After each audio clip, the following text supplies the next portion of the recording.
Part 7, not afraid of taking risk. இப்போ ரிஸ்க்குன்னா என்னன்னு கேட்டிங்கன்னா, நம்ம வடிவேல என்ன சொல்கிற மாதிரி, எனக்குலாம் ரிஸ்க் எடுக்கிறதுல ரஸ்க் சாப்பிட்ற மாதிரி. ஓகே சரியா? ஓகே. இப்போ ரிஸ்க் எடுக்கிறதுனா என்ன அர்த்தம்னு பார்த்தீங்கன்னு வச்சுங்களேன், இப்போ உதாரணத்துக்கு நீங்கள் வந்து ஒரு பிஸ்னஸ் ஸ்டார்ட் பண்ணணும்னு நினைக்கிறீங்க. அதுக்கு வந்து ஒரு 10 கோடி ரூபா இன்வெஸ்ட்மெண்ட் தேவைப்படுது. அப்போ அந்த 10 கோடி ரூபா இன்வெஸ்ட்மெண்ட் போட்டு அதுலேருந்து நீங்கள் லாபத்தை வந்து 10 கோடி ரூபா எடுக்கிறது வந்து ரிஸ்க்கு கிடையாதுங்க. நல்லா புரிஞ்சுங்க, அது ரிஸ்க்கு கிடையாது. அப்போ எது ரிஸ்க்குன்னு கேட்டிங்கன்னா, இப்போ நீங்கள் அந்த 10 கோடி ரூபா எடுக்கிறதுக்கான என்னென்ன ப்ராஃபிட் எடுக்கிறதுக்கு ஒரு 10 ஸ்டெப் இருக்குதுன்னு வச்சுக்கலாம், 10 ஸ்டேஜ் இருக்குதுன்னு வச்சுக்கலாம். அதில் 3 ஸ்டேஜ் 4 ஸ்டேஜ் உங்களுக்கு தெரிஞ்ச ஸ்டேஜாக இருக்குது. அதுக்கு அடுத்தது ஒரு 2-3 ஸ்டேஜ் வந்து எனக்கு என்னன்னே தெரியல.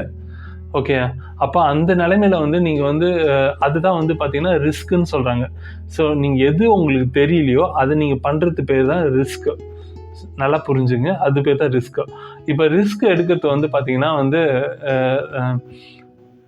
நம்ம லைஃப்பில் வந்து உங்களுக்கு ரிஸ்க்கான ஒரு ஆப்பர்ச்சுனிட்டி உங்கள்கிட்ட வருதுன்னா அது நீங்கள் எப்படி பார்க்கணுன்னா, ஏதோ ஒரு தேவதை வந்து எனக்கு வந்து ஒரு மிகப்பெரிய ஆப்பர்ச்சுனிட்டி கொடுக்குது, மிகப்பெரிய கிஃப்ட் கொடுக்கறதுக்காக இந்த ஆப்பர்ச்சுனிட்டி, இந்த ரிஸ்க் என் லைஃப்பில் வந்திருக்கு.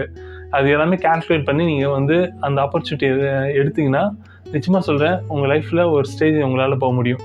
இப்போ கோல் செட் பண்ணதுக்கப்புறம் அந்த கோலை அச்சீவ் பண்ணுறதுக்கு நடுவில் பல ஸ்டேஜஸ் இருக்கும்.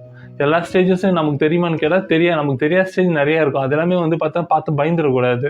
அப்போ அதெல்லாம் வந்து பார்த்திங்கன்னா தைரியமாக அது இப்போ வந்து ஃபோக்கஸ் பண்ணி நீங்கள் அது வந்து அந்த ஸ்டேஜை வந்து நீங்கள் அடைஞ்சால் மட்டும்தான் ஃபைனல் கோல், ஃபைனல் டெஸ்டினேஷன் உங்களால் அச்சீவ் பண்ண முடியுங்க.